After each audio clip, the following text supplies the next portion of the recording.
Welcome to Megapath Presents. I'm Ronny Hayes, and this is Ronny Recommends reading Cannibal from Image Comics. Recently at my local comic book shop, I was picking up the recent issue of The Walking Dead, and I saw this cover, and it captured my attention immediately.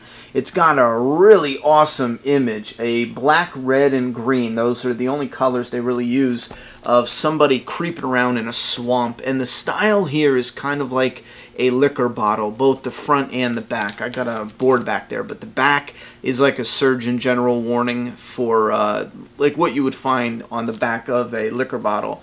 And that makes sense because this story focuses around a family, essentially, in the backwoods of, I believe, Florida, some town in Florida. And the makers of this, I believe the two creators, said it was like an anti-apocalypse story where this doesn't center around the whole world falling apart, like the outbreak and the downfall of society, but it centers around people as they fight back, people who are too stubborn to give up and let this outbreak win and take them over. And it's really interesting because this is kind of like a conscious zombie, the idea here. The idea is that there's a disease that makes you go out and you're hungry for human flesh. I mean, the way they word it, it says that you need to eat human flesh to survive. Now, since this is the first issue, they don't really dive into all that. We do see our first cannibal, but they don't really go into the specifics whether or not it just makes you hungry, like so hungry you'll eat a human, or if you need the blood or anything like that. It's a very interesting story. I love the read, and it was interesting enough where I could definitely highly recommend issue 1, because if they continue with a story like this, issue 2, 3, 4, and 5, and so on should all be fantastic. Now, me personally, I don't like diving into comics if it takes a really good story and really good art for me to know there's only 4 issues or 5 issues or 6 issues. I would really prefer stories to have a minimum of 6 to 12 issues at the minimum, and that's 1 issue a month, because to be honest, 4 issues, it's just too short. There's not a lot of great storytelling you can do in just 4 issues. So I'm thrilled. Right now it seems like this is going to continue to come out as long as it's popular. So if that's the case, I have no problem sharing the word of mouth because I love this. Not only was it interesting, but there was some appeal to it that made it very enjoyable. It is very different, definitely. Another comic that was interesting, but it was missing some type of spark, a little spark of enjoyment, was Moonshine.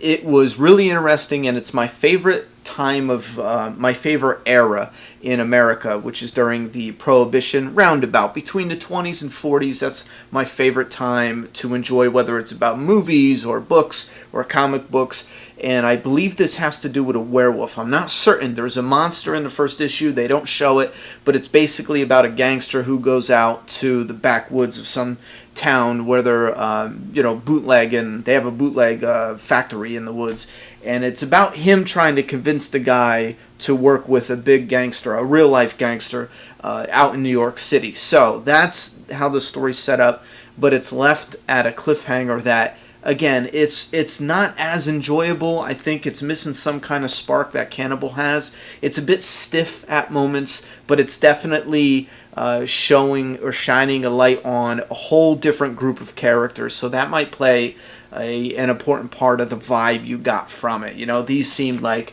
more laid back, don't give a damn, and this was a little stiff, Italian gangster, you know what I mean? But anyway, I love the genre, so I am really curious to see how issue 2 goes. Right now, I do know issue 1 hooked me enough to try 2. If 2 doesn't do anything better, I'm going to drop it, but I will give it definitely to 2 to rope me in, because I think this story has that potential, but it also has the potential to just fall flat, But with that one element in there, the monster, there's something there that could be serious potential to turn this into a truly amazing and interesting and gripping story. So I definitely want to say, out of a scale of 1 to 10, this is definitely, and I rate low, like almost nothing gets 10 out of 10 in my book. Even The Walking Dead, favorite comic of all time in my opinion, and it's still a 9 out of 10, and it's never broken a 10 out of 10, rarely in certain issues. I am hard when it comes to rating.